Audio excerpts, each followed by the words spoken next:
Friday night, you're going to the pub, you're taking with you Games. these games.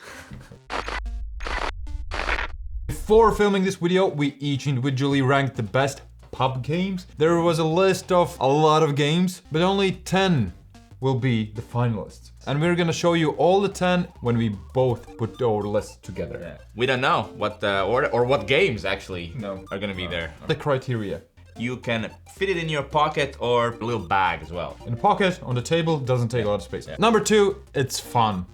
And third, we kind of feel the game should be a background in this case to your conversation with your friends that you haven't seen ever in our case. Number 10, Skull. Skull is this game, which is a bluffing game with beautiful coasters. So you have 4 of them, I have 4 of them. And when your turn comes, you have to pick one and place that face down. But the catch is 3 of those are these pretty flowers and one of them is the skull.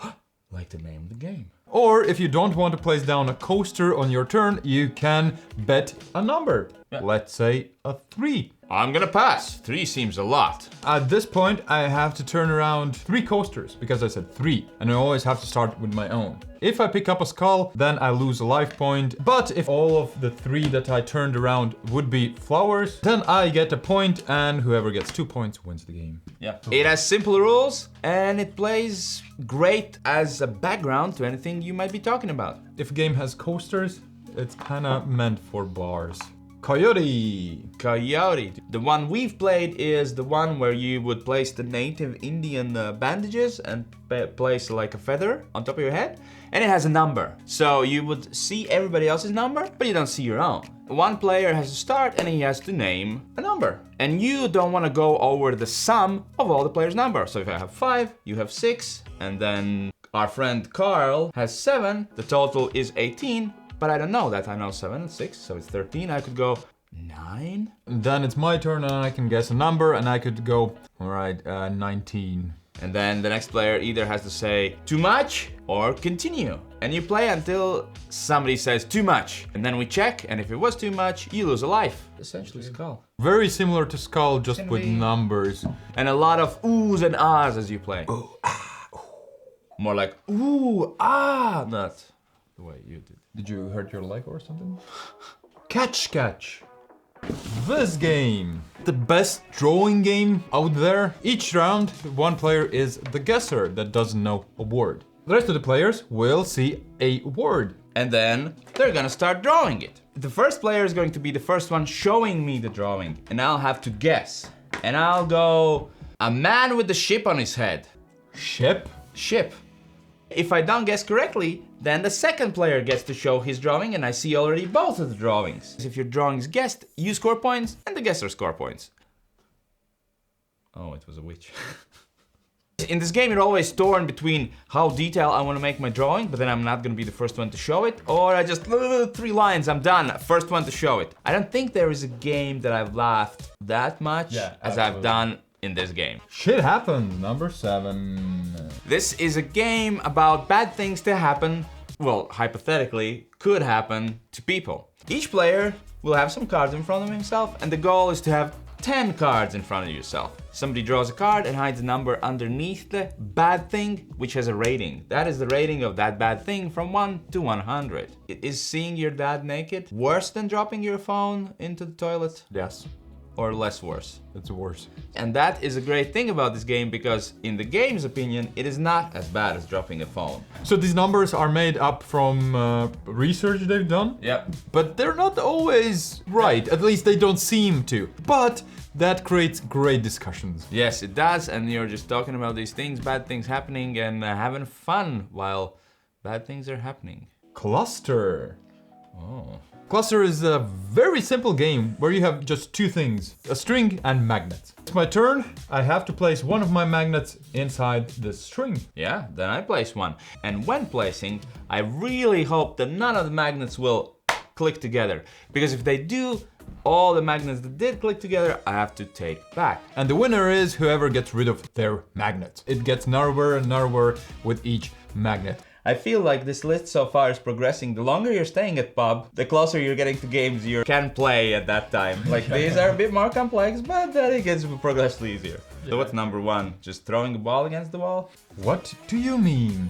I don't know. What do you mean? You turn over a card with a popular meme, bunch of different genres, with animals, with politics, with Friends, the TV show. Everything. And everybody else have these cards that will describe a situation. Essentially a caption of that thing. All you have to do is just pick one of your cards that you think is the funniest, place down in the middle of the table, don't show it to anybody, quietly laugh with yourself because you think you're the funniest person ever. Yeah, it's like, this is gonna win. Because each round one player doesn't play any card but is the judge. He's gonna take all the cards, shuffle them, read them out loud, and pick one he likes the best. And that player will score a point. This uses the same system that's like super old that Cards Against Humanity has used. Joking Hazard, Apples to Apples, has this visual cue. It's more relatable as well. Yeah, it's easier to play.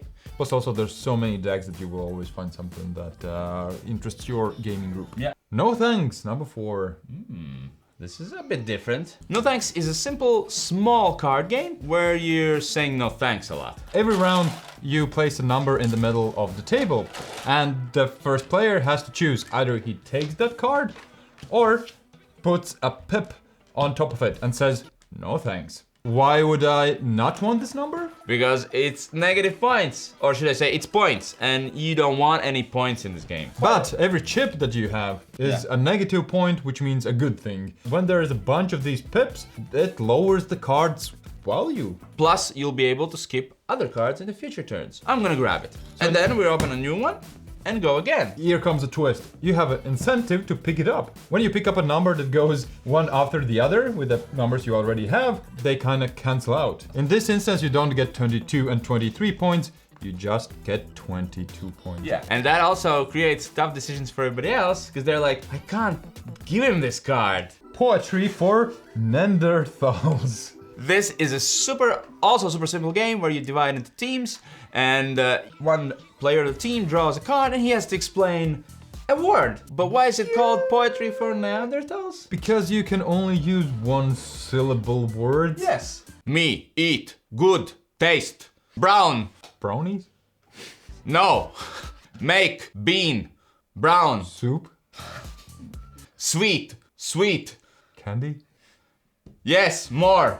What else? Chocolate. Yes. Oh. We as a team get a point. If you cheated while explaining the word, used one word that isn't just one syllable, the other team has a huge inflatable bat and can hit you with it and say, nah, you cheated, you barbarian bastard. And they get that point. So you sitting in a pub would look just silly, would have lots of laughs. But I think the longer you sit there, it's harder to talk in more than one syllable words anyway, so in no way we encourage drinking alcohol. You can play these games while drinking any beverage. Just one. Oh man, it's not number 1. Too bad. We have talked a lot about this game. It's a game you can play in almost any situations, and pub is no exception. You all play as a team. It's a co-op party game, where one player is the guesser and the other players will be giving clues to the word that needs to be guessed. You don't look, and I'm gonna show them this Latvian word that they for sure will know. It's metal.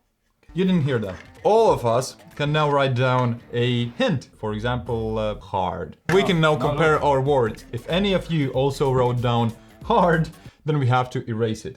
That hint won't be given to Yanis. All the hints that are left over will be shown to Yanis. Here you go, this beautiful hint. What you gonna guess? Life. No, it's incorrect. We did not guess it. But if he would have been smarter and said metal because I said it out loud, then we would have gotten this card as a point, and you tried to get the most points as a team. So it wasn't life.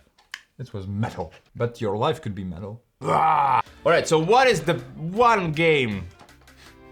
Ready? You're laughing. I don't like you laughing. Katutsi. Oh, this is a one you never heard of. You're like, wait a minute, what is this? And another one, and another one, and another one bites the dust. Speed matters. First thing you do each round is pick up a category, and this category is cities in Europe. The next thing you do, turn around one letter, for example, T. All the players have to name one city that starts with Tallinn. T. You were the first one, so you get the point. Then again, you turn around another city. Stockholm, another one, I get a point.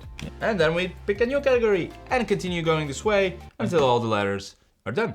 And then we see who has the most cards. If we would answer in the same time correctly, then we go down to a showdown round where only 2 of us will name a city. Simple game where you can just keep talking and have a good time. Yeah. One last small twist here. If you feel like, hey, nobody's gonna name a weather or natural disaster starting with a J, you can say Katutsi and start a 10-second timer. If at that time nobody names the word, you get that letter. If somebody says the name, that person gets the letter plus steals one of your letters or points.